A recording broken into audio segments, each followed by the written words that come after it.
Every day, he walked through the hospital walls with a convenient smile. To his patients, he was a doctor you could trust.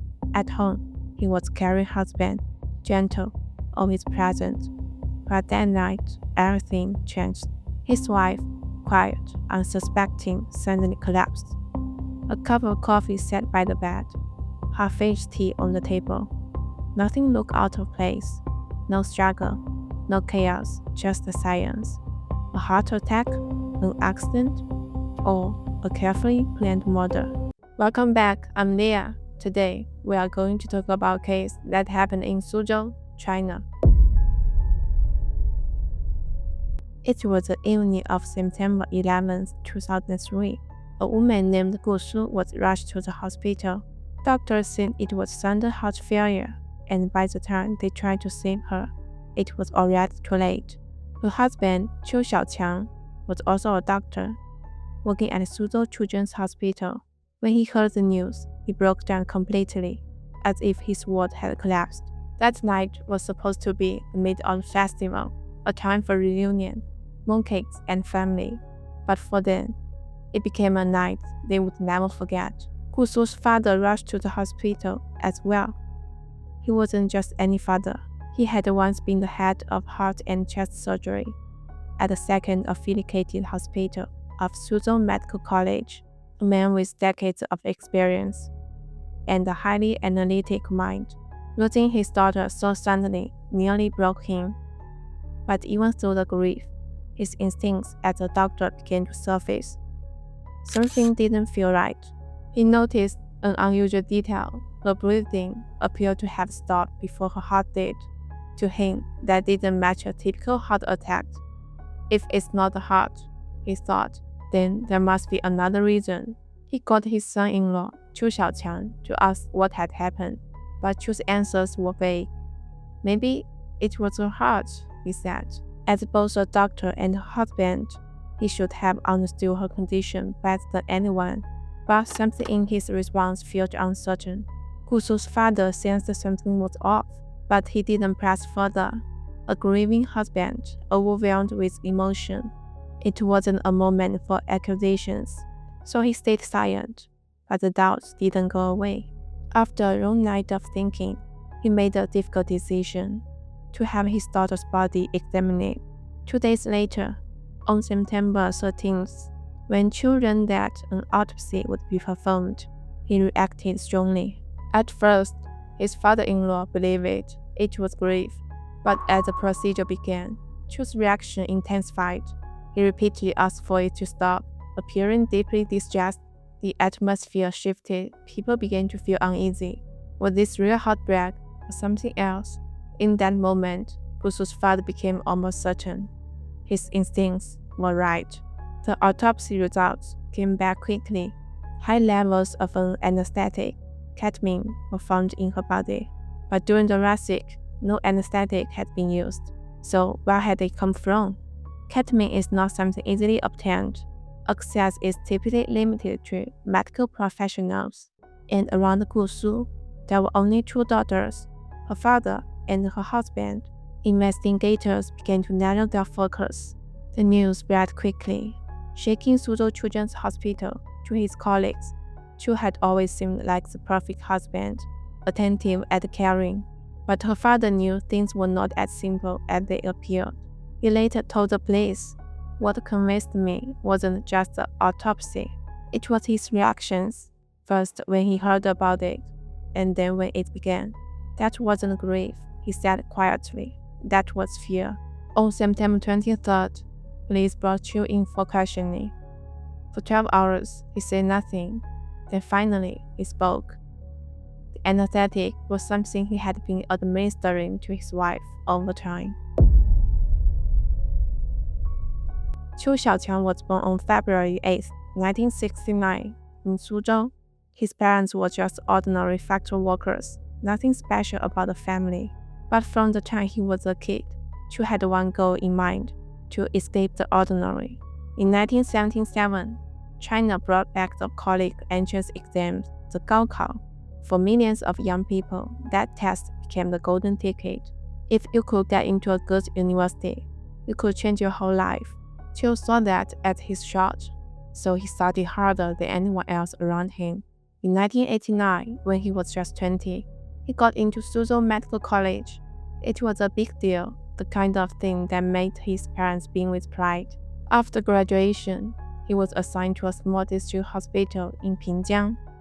At the time, that was considered a good job, stable, respectable, something most people would be proud of. But not Qiu. He wanted more. He felt trapped, stuck in a place where no one really noticed him. So in 1994, he went back to Suzhou Medical College for his master's degree. His mentor was Gu Sirong, a top heart and chest surgeon, respected across Suzhou. From day one, Qiu worked hard to win him over. He always sat in the front row during lectures and never missed a chance to assist in surgery. Outside the class, he'd visit Dr. Gu's home, bringing rice, flour, and little gifts, helping out with chores, running errands. Slowly, Dr. Gu started to see him as not just a student, but a young man with discipline, drive, and ambition. Around that time, Dr. Gu had a daughter, Gu Su. She was 26, quiet, and a little reserved. Her father often worried she might have trouble finding a partner. In his mind, the ideal man for her would be someone like Qiu, educated, hardworking, maybe even someone who could carry on his medical legacy. Naturally, he began to notice how well Qiu fit that picture. Qiu came from a humble background, but he had fought his way up. He was a master student and a member of Communist Party of China.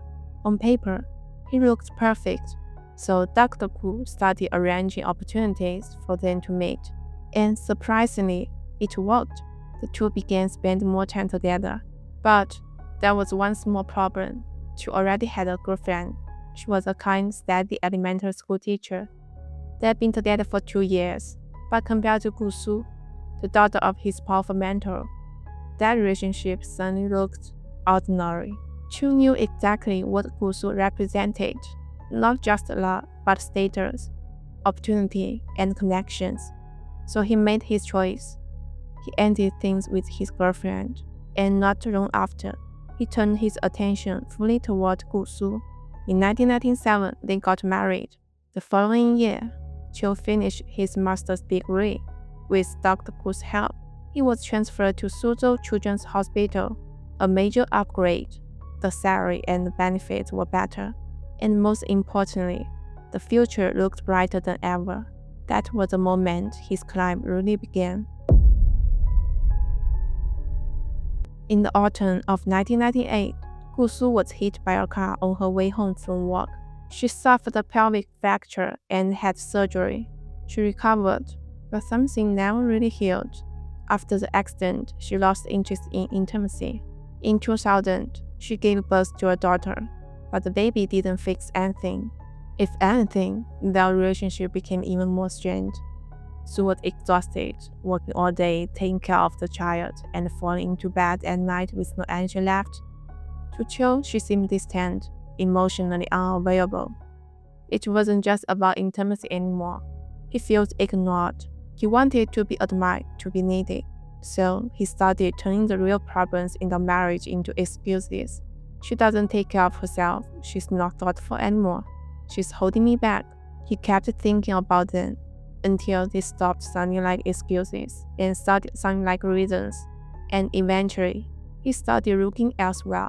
One August night, he invited a nurse from his department, Jiang Lianlian, into the encore room. The door closed. That night, the line was crossed. After that, Qiu became bolder. However, it wasn't enough for Qiu. In 2001, a group of nursing interns arrived. One of them was Zhang Fan, young and inexperienced. Qiu began approaching her deliberately. "Let me explain some medical things," he would say, using it as an excuse to be alone with her.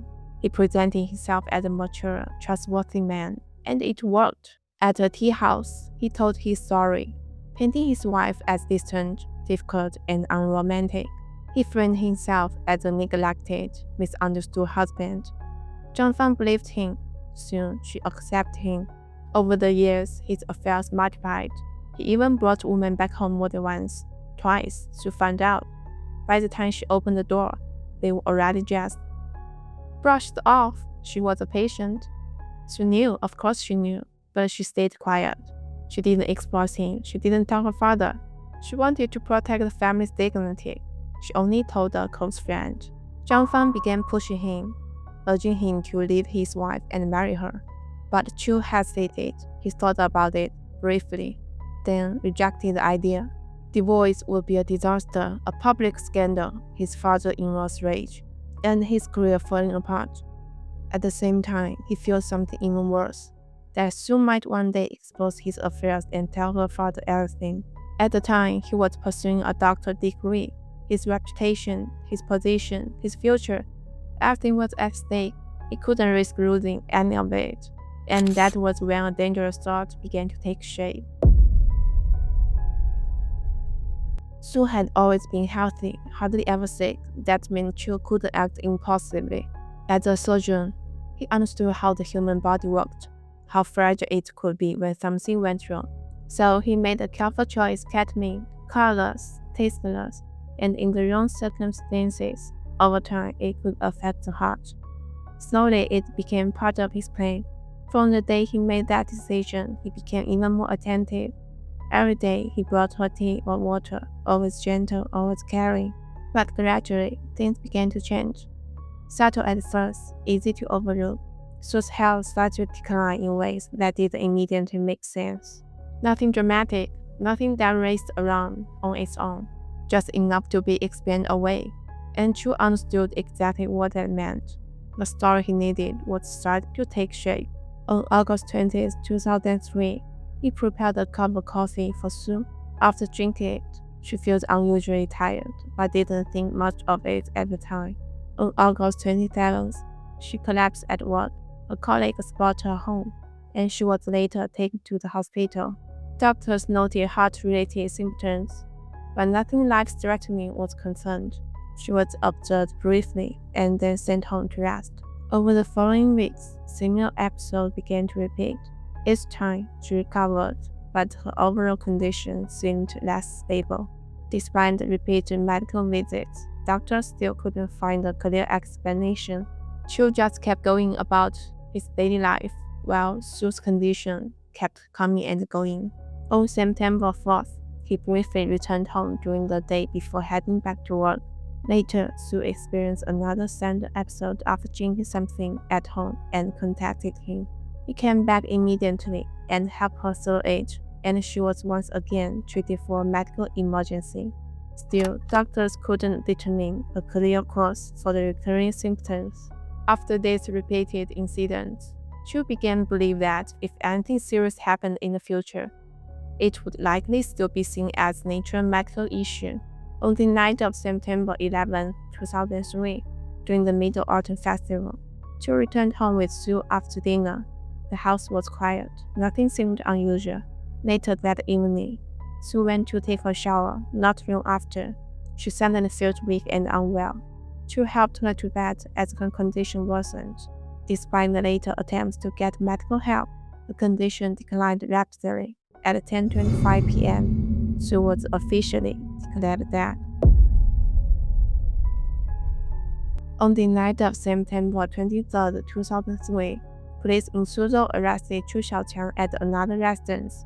By then, the investigation had already focused on him. Officers searched his home and workplace, gathering records and evidence. As the case progressed, witnesses, including hospital staff, were questioned. Their statements, along with physical evidence, gradually revealed what had happened. Qiu remained composed during questioning, but as more details surfaced, the pressure kept building. On December 18, 2003, the trial began at the Suzhou Intermediate People's Court.